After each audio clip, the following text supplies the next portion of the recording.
Hey everyone, want to organize research projects in NotebookLM?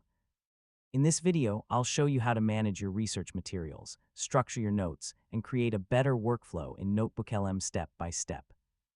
First, open your web browser and go to the NotebookLM website. Sign in with your Google account and open your workspace. Next, create a new notebook for each separate research project.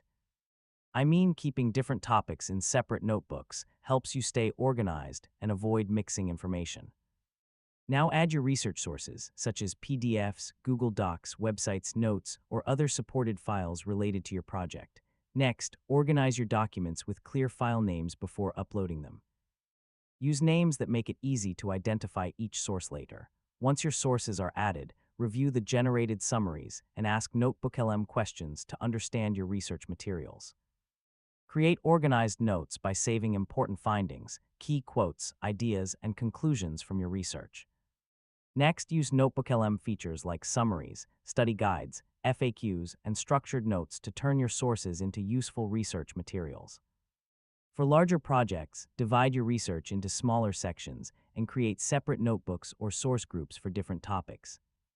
Regularly review and update your notebooks by adding new sources and removing outdated information.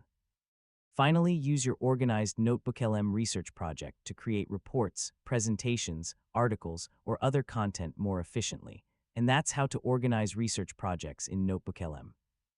With a structured notebook system, clear sources, and smart AI assistants, you can manage complex research projects faster and more effectively.